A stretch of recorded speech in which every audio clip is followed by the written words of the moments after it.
and is wishing you and every person out there listening a good evening, and hope you have a productive day today. And we had a great walk. We walked about 5 miles along the lake today and went down and did some shopping and met some nice folks. And it's kind of different when you're living by yourself now. My other half has passed on, and almost 10 years now. And you usually have somebody to talk to. And yesterday I went out and visited a friend of mine at Salmo. He's a great friend, a musician buddy, Jack Wensley. And we had a few jokes and talked about this and talked about that and where we're at in the various stages of life. And we're talking about how nice it was over the years to have all those friends, all the good friends we've had over the years. We had a lot of people who played music and people we used to go in for coffee with and just share a few moments and talk about life.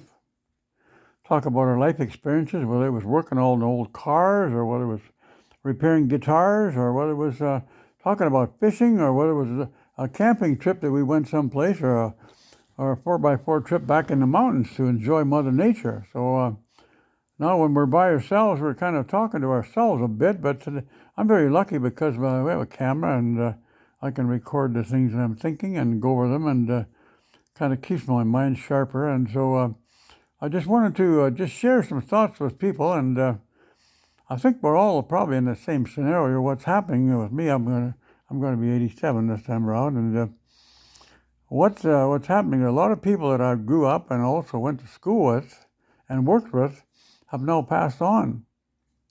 That means that they're no longer with us on Earth. They've died and they've gone to wherever they go when they die, and a lot of them are cremated, and some of them are buried in the earth, and. But we have to really reflect once in a while and really give thanks for those people, because they were with us a number of years, and we had lots of good jokes, and we drank a few beer and told a few stories and had a great time, and they made our life complete. But the fact that they're gone doesn't mean that we have to give up, because they're someplace now. Whether they're in heaven or where they've gone to, we'll never know that until we find out whether we meet them again later. That's the story that the Bible tells us, but we will know. And but we have to rejoice in the time that we had with them. So now is the time we can turn around and then say, well, I remember the time when I went with Tommy. We went fishing and caught a bunch of fish up at Champion Lake or wherever we went, and we went camping and with my wife we camped across Canada in a 32-foot motorhome for 25 years. Across Canada and into Alaska, Vancouver Island, and down to the States, and went down to Nashville and Branson, Missouri, and Nashville, Tennessee. It was a beautiful thing. But those days are gone now, but it doesn't mean to say we have to give up. We can still have a goal. We have a goal. The goal for tomorrow is going to be a better day than today. Now today it was a nice day. The weather was great. It was cooler and nice for walking. But we have to be excited about tomorrow. Now surely something tomorrow is going to be out there that's going to be exciting. So we'll probably go for coffee, and we have a few friends left in town yet, and we'll probably go for coffee and talk about some of the old days and talk about some of the relationships we had with the people who have now passed on. And all those people that we grew up with and went to school with and worked with, they formulated our life. They made our life complete. But in retrospect, there's a whole bunch of other people out there too now that we don't know yet. Some of them we haven't met. Some of them are new people that are coming to town. Some are traveling through. So rather than sit around and mope and be sorrowful by the fact that we've lost people, we have to be rejoiceful in the fact that there are other people out there. We still have family they're alive, and we can talk to them and phone them and talk to them and visit them and enjoy them. And also the new people that we meet now. I met a man this morning who works at one of the stores in town here, young fella, and we had a nice talk, and I said, "What are you doing today?" He said, "I'm trying to find my purpose." And that kind of threw me off a little bit. And after you think about it, we're all that way, We're either working, if you're lucky and you're young enough and you're still working and trying to earn a buck to buy a house and feed your family, your purpose is to keep your job, earn some money, buy some food for your family, and create happiness in your life. Now, as we get older, we lose purpose. So we have to reevaluate that continuously on a continual basis. You may say to yourself one day, what am I doing? You know, my stepmom used to do that before she died. She was in a care home, and I used to talk to her, and how you doing, Mom Judy? I used to call her Mom Judy. She was my stepmom because my mother died at my birth. But she was really happy, and she grew up on a farm, and they never had very much, so she was happy to have any food and a nice little place to sleep and live, and she gave thanks all the time for her life. And when she was in the care home, I went to visit her. She was about 92 years old, and she says to me, you know, I am in exactly where I have to be. And I never thought about that much, but after listening to her words, it really shook me up a little bit, and I started to reevaluate my life. So I said to her, I said, what do you mean? She said, I'm in a nice, clean care home here now, brand new one. I've got a nice, clean bed. I've got a warm room, and I've got a table so I can write some cards up. I've got a place to hang up my clothes, and the nurses look after me really good. She said they love me just like they were my daughters. And she said I go and sit in the hallway with other people. There's about 10 people, and they all eat together, and they joke together, and some of them do have Alzheimer's, so they can't communicate, but there are other people who do communicate, and they get together themselves and talk about what they're going to do today and what their life was like, and they're sharing moments. And the fact that they're talking means that they're communicating and loving each other and enjoying life before they pass on. And it's kind of neat. As we go, I think it's an interesting thing to talk about. What is our purpose in life?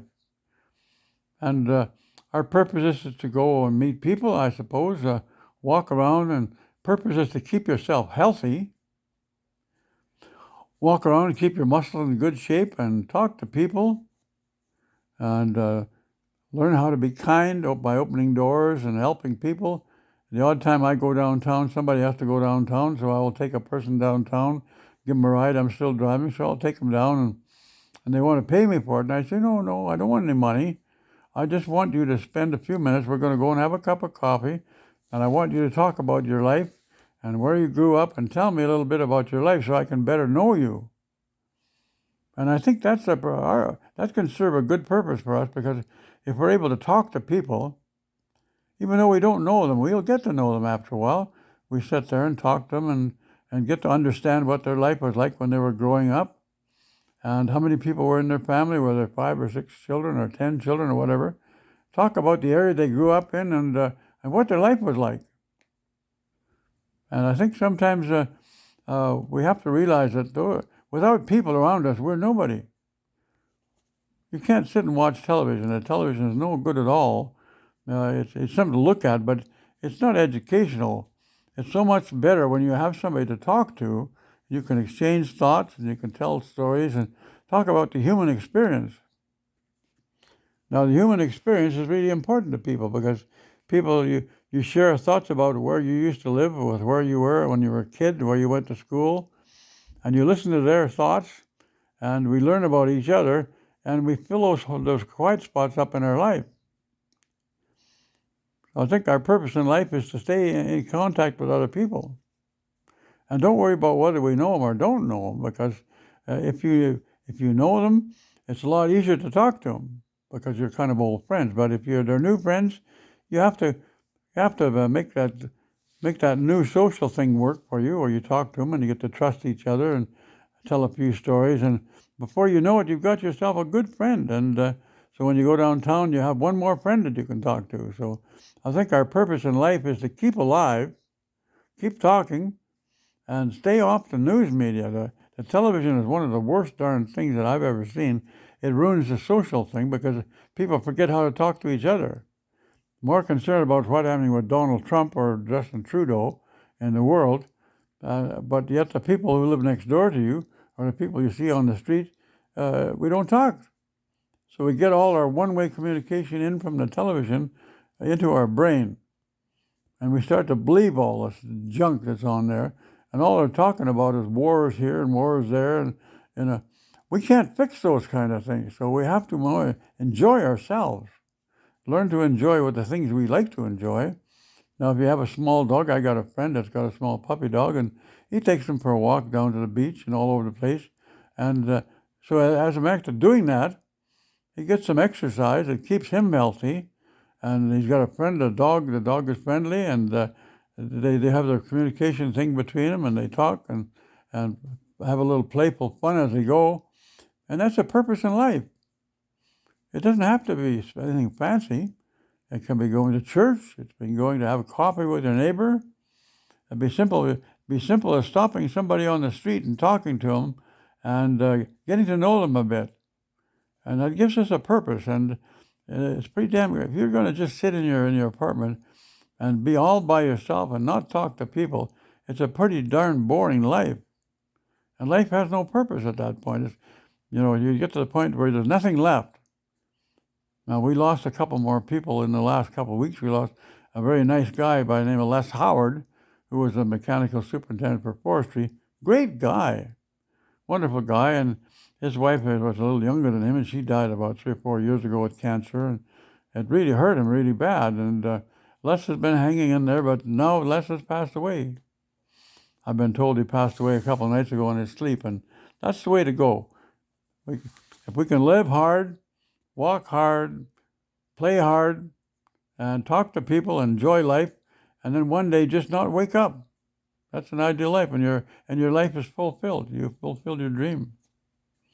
But we must have a dream, whether it's a matter of whether we want to go fishing today, or we want to go for a simple walk downtown, or maybe go down to a hardware store and buy some little knickknacks, or hang a picture up on the wall. It doesn't matter. There's a purpose in life. So I think we always have to have some kind of a purpose now. Sometimes we're maybe looking, what can I do? Today, I was lucky. I had a bunch of videotapes and stuff like that were piling up, and I don't have a player anymore, so I sorted those all out, took a bunch down. I gave some to the IOD shop here locally in town. There were videos on how to play guitar and how to play a fiddle and stuff like that. And they're just laying here doing nothing for me. So I took them down and said, look, would you put these on the shelf, and if you can get 50 cents a piece for them, fine. If you can't, just give them to some nice person who comes in. Ask people, do you want to learn how to play that? Want to play guitar or fiddle or something? And give them to people. And let's share the stuff we have that we no longer use. There's a lot of times when people are keeping stuff, it has a sentimental value. It may be a bunch of stuff your dad had or your mother had, and you've got some feeling in your heart. Well, Mom had that for years, but we can only have so much to keep. And we can't climb over a bunch of stuff just because our mom or dad earned it or worked with it. Now, I have a beautiful ship's clock on the wall here that my dad made, and it's a good memory of him, and I've got that. And I've got a bunch of pictures and some videos. But I don't have a whole bunch of furniture and beds and old cars and stuff just because he had them. And I think we have to learn how to let go. And there's no use keeping a house full of all those mementos and stuff and tripping over and falling over and hurting ourselves of things because we've got some sentimental attachment. Sure, we remember our parents and we remember our brothers and sisters who have passed on, but we have to let go of that. We have to have some pictures and some fond memories, and we can think them up. Once in a while, we can bring them forward and just relive the periods of our lives that they were here. But not to be saddened by the fact that they're gone, but be happy and thankful that they're in a period of life now, in death, where there's no more pain and suffering.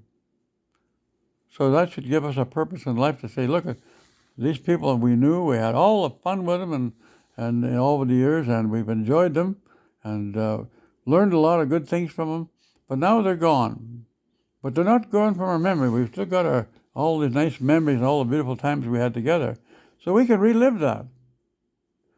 And just because somebody in our life has passed away, we should not be worried about that and grieve to the point where we get sick, where we make ourselves sick, missing the person. Because the person is now in a pain-free, suffering-free zone, and they're in a better place. That was better for us when they were here. But unfortunately, God has taken them away now, and they're in another spot. So we just have to rejoice and be grateful for all the times we had and move on with our life. And so I'm wishing you a good evening, and have yourself a great day tomorrow. And may all the things that you ever wanted in a purpose, after you think about the purposing, maybe some new things will crop up. Maybe it'll create a new purpose. My purpose tomorrow is to see if I can learn a couple of funny jokes and have coffee and have some fun with old friends and a family, a member or two. So have yourself a good evening. Good night.